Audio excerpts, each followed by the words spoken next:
Human node health. ప్రస్తుతం interlink ప్లాట్ఫామ్లో అందరూ దీని గురించే మాట్లాడుకుంటున్నారు. మరికొద్ది రోజుల్లో వర్జన్ 5.0 రాబోతున్న నేపథ్యంలో ఈ కొత్త ఫీచర్ మన భవిష్యత్తును ఎలా మార్చబోతోందో ఈరోజు విశ్లేషించుకుందాం. మీలో చాలామంది ఇంటర్లింక్ యాప్ ఓపెన్ చేయగానే ఈ కొత్త డాష్బోర్డ్ను గమనించే ఉంటారు. ఇది సూటిగా ఒకే ప్రశ్న అడుగుతోంది: మీ హ్యూమన్ నోడ్ హెల్త్ ఎలా ఉంది అని.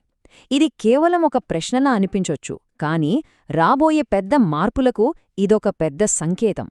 అసలు ఈ డాష్బోర్డ్ వెనక ఉన్న కథేంటో ఇప్పుడు చూద్దాం. సరే, మన విశ్లేషణలో మొదటి భాగానికి వచ్చేశాం. అసలు ఈ కొత్తగా కనిపిస్తున్న మెట్రిక్స్ ఏంటి? ఈ అంకెలు మనకు ఏం చెప్పాలనుకుంటున్నాయి? యాప్లోని ఈ కొత్త డాష్బోర్డ్ని ఒక్కసారి చూడండి. ఇక్కడ మనకు ప్రధానంగా 3 కీలకమైన అంశాలు కనిపిస్తున్నాయి: daily mining rate, group mining rate, ఇంకా బర్న్ సైకిల్స్. ఈ 3 నంబర్లు మనకు ఏం చెబుతున్నాయో ఒక్కొక్కటిగా తెలుసుకుందాం. ముందుగా డైలీ మైనింగ్ రేట్. దీని సింపుల్గా మీ పర్సనల్ స్కోర్ కార్డ్ అనుకోవచ్చు. అంటే ఈ ప్లాట్ఫామ్లో మీరు ప్రతిరోజు ఎంత చురుకుగా ఉంటున్నారు, మీ పర్ఫార్మెన్స్ ఎలా ఉంది అనేది ఈ ఒక్క నంబర్ చెప్పేస్తుంది. ఇక రెండోది గ్రూప్ మైనింగ్ రేట్. ఇది మీ టీమ్ స్కోర్ అన్నమాట. ఇక్కడ మీ ఒక్కరి పర్ఫార్మెన్స్ కాదు, మీతో కనెక్ట్ అయిన మీ గ్రూప్ మొత్తం కలిసి ఎంత బలంగా ఉందో ఇది చూపిస్తుంది. మీ టీం బలంగా ఉంటే మీ స్కోర్ కూడా ఆటోమేటిక్గా పెరుగుతుంది. ఇక చివరిగా బర్న్ సైకిల్. ఇది కొంచెం భిన్నమైనది. ప్లాట్ఫామ్లో జరిగే కొన్ని ప్రత్యేకమైన యాక్టివిటీస్ లేదా ఈవెంట్స్లో మీ పార్టిసిపేషన్ ఎలా ఉంది అనేది ఇది సూచిస్తుంది. ఒక రకంగా చెప్పాలంటే ప్లాట్ఫామ్పై మీకున్న నిబద్ధతను ఇది కొలుస్తుందన్నమాట.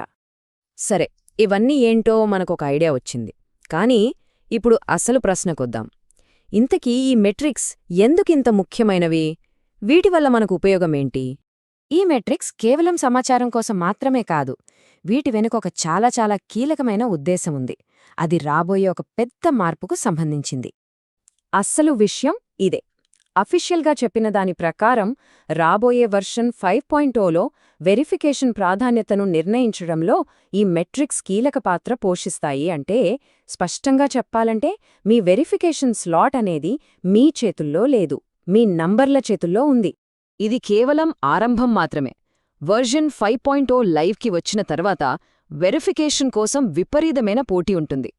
ఎవరి నోడ్ అయితే చాలా బలంగా ఉంటుందో వాళ్లే నిలబడతారు. సో ఇది ఒక రేస్ లాంటిది. ఆ రేస్ ఇప్పటికే మొదలైపోయింది. అయ్యో, ఇంత పోటీ ఉందా అని భయపడాల్సిన అవసరం అస్సలు లేదు. దీన్ని మనం ఒక అవకాశంగా మార్చుకోవచ్చు. ఈ రేస్లో మనం ముందుండాలంటే ఏం చేయాలో, ఎలా సిద్ధం కావాలో ఇప్పుడు చూద్దాం. ఇక్కడ శుభవార్త ఏంటంటే మన చేతుల్లోంచి సమయం ఇంకా జారిపోలేదు. వాళ్లు చెప్పినట్టు మీ హ్యూమన్ నోడ్ పనితీరును బలోపేతం చేసుకోవడానికి ఎప్పుడూ ఆలస్యం కాదు. సో దీన్ని ఒక సవాలుగా కాకుండా ఒక అవకాశంగా చూడాలి. మీ స్టేటస్ను మెరుగుపరుచుకోవటానికి 3 సింపుల్ రూల్స్ ఉన్నాయి. 1, ఓపిక. మీ మెట్రిక్స్ ఒక్క రోజులో మారిపోవు, దానికి కొంచెం సమయం పడుతుంది. 2, సహకారం. మీ ఒక్కరి పర్ఫార్మెన్స్ మాత్రమే కాదు, మీతో కనెక్ట్ అయిన వారి పనితీరు కూడా మీ విజయాన్ని ప్రభావితం చేస్తుంది. 3, సమయం. ఎంత త్వరగా మీరు మీ నోడ్ హెల్త్పై దృష్టి పెడితే గెలిచే అవకాశాలు అంత ఎక్కువగా ఉంటాయి. ఆ సహకారమనే పాయింట్ను ఇంకాస్త లోతుగా చూద్దాం. మీ రెఫరల్స్ ద్వారా గానీ లేదా గ్రూప్ మైనింగ్ ద్వారా గానీ మీకు కనెక్ట్ అయిన వాళ్ల పనితీరు మీ స్టేటస్ను నేరుగా ప్రభావితం చేస్తోంది.